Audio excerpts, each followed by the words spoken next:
I'm Cinnamon Babe, and every Friday I discuss creepy topics while I do my makeup. So if that interests you, please like and subscribe, and please enjoy the video.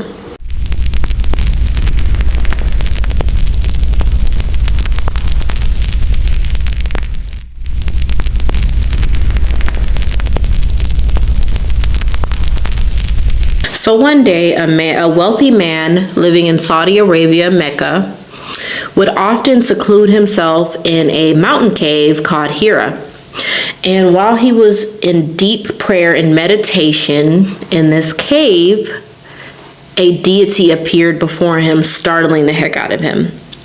And once this deity presented itself, it announced itself as the angel Gabriel, the archangel, and it viciously attacked the man. Before the deity attacks the man, it shows a cloth with verses written on it that the man cannot understand because he is illiterate.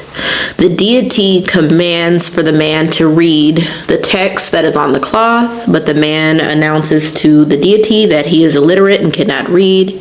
And once he does that, the deity instantly chokes him, nearly suffocating him, and then commands him again to read. The man repeats himself and says, "I cannot read." But the deity refuses to listen, and it chokes him once more. This happens a total of 3 times. The man is completely terrified and 100% under the deity's control. He cannot fight against the strangulation that he's experiencing from this entity that just randomly appears before him. And so, like I said, the man announces that he cannot read. He does it 3 times and is also choked and attacked 3 times. And then finally, the deity reads the doctrine to him. And it says, "In the name of your Lord who created man from a clot, and your Lord is the most generous, who taught by the pen, taught man that which he knew not." So this forced the man to memorize all 4 of the verses that was read to him. And once the deity finally released him and left, the man was left terrified and confused and just really scared. This experience left the man terrified, not wanting to live anymore. So he staggers out of the cave and he climbs to the very top of the mountain, and he is desiring to jump off. But before he can actually jump, the entity reappears in the clouds to him. And regardless if the man decides to turn away, to look away from it, he can't turn away because everywhere he turns, the entity is right in his field of vision. The man feels as though the encounter was wicked and not of a messenger of God. He feels as though it is a jinn, which is an invisible entity. And he staggers down the mountain, exhausted and terrified. He just wants to get home to his wife and explain to her everything that happened. Once he finally reaches home, by this point he's crawling. He's so exhausted, so terrified. He's in tears. He's crying profusely. He's shaking. He's sweating. When he reaches his wife, he cries for her to cover him, and he falls to her lap. While he's shaking and in tears, she's rubbing on him and just, trying to calm him down.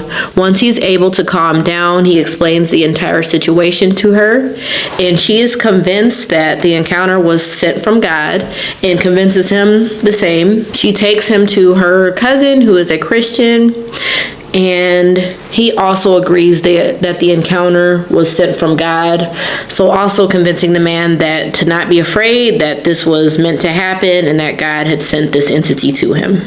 This encounter was experienced by the Prophet Muhammad, thus beginning the journey of the religious practice Islam. If this encounter was sent from God, wouldn't the Prophet's life reflect one that is righteous, respectable, and disciplined? Well, let's discuss the terrifying legacy of the Prophet Muhammad. Muhammad belonged to the Banu Hashim clan, which was the dominant clan west of Arabia. So Muhammad is believed to be the descendant of Ishmael, which is the son of Abraham, which comes from the biblical text. Religiously, he was a Hanif, which is someone who believes in monotheism and basically practices the religion of Abraham, basically the God of Abraham. That's what he believed in. Muhammad was born in Saudi Arabia, Mecca, Saudi Arabia, sorry.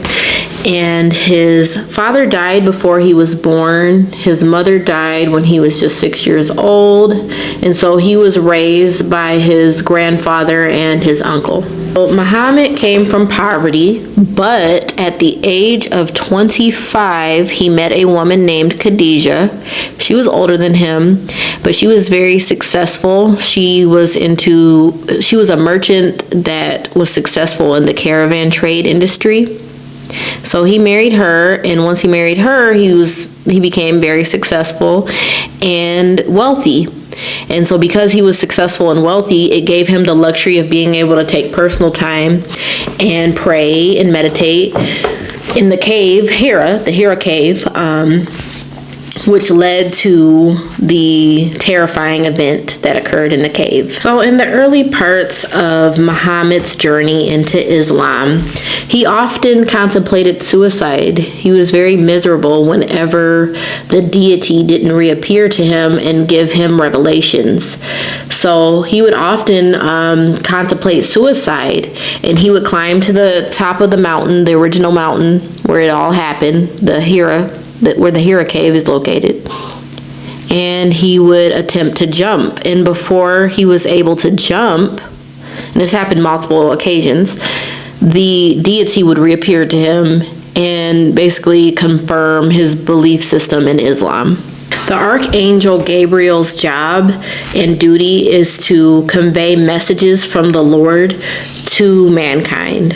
And so that is what Muhammad believed what was happening whenever the deity would appear. He would believe that it was the angel Gabriel sending him messages from God directly. In 1613, Muhammad began to teach the Islamic doctrine, and he gained a large following which consisted of women, slaves, servants, freedmen, and the lower class. Once Muhammad began to challenge other religious doctrine and belief, he was met with resistance.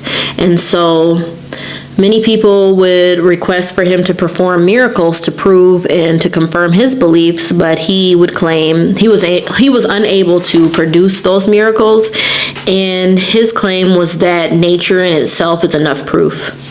So I say again, if someone claims to hear directly from God and claims to be a messenger of God, shouldn't their life reflect exactly that? Shouldn't they lead a respectable, righteous, honorable, and disciplined lifestyle?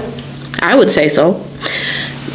So let's go over the horrific acts that have been committed by Muhammad in his lifespan.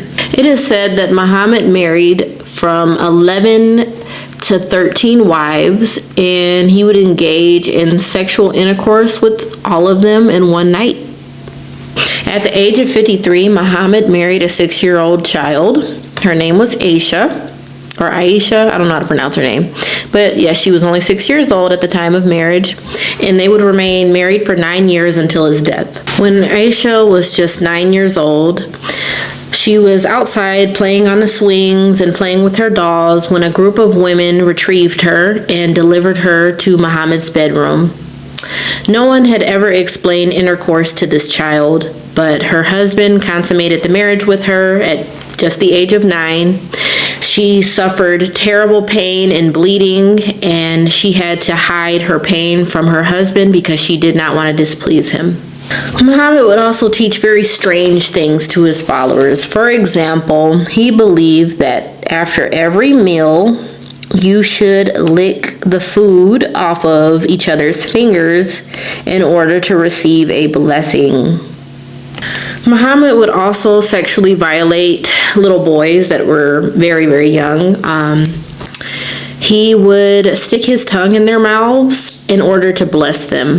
Yeah, that was one of his techniques of blessing them. So yeah, he would have all-night orgies with all of his wives in one night with very minimal cleansing. So he didn't promote cleansing and to be hygienic. He didn't promote that. If anything, he did the opposite.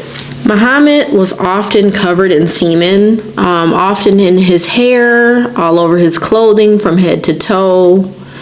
And it would leave, like, he would basically be on his way to prayer covered in semen, and it would leave for his wife, his young wife Aisha, the child bride, to clean it off of his clothing. Muhammad would also preach domestic violence towards women.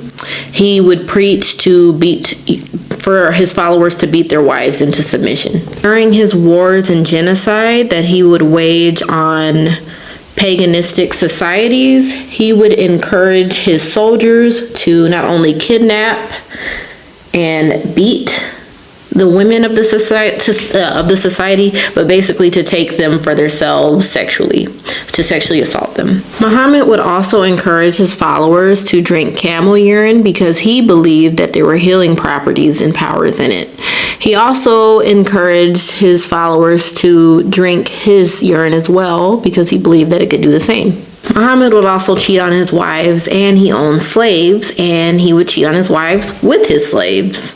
Great. And those are just only some of the heinous acts. It's a long laundry list. It's a lot. I don't even know where to end. I had to end at some point.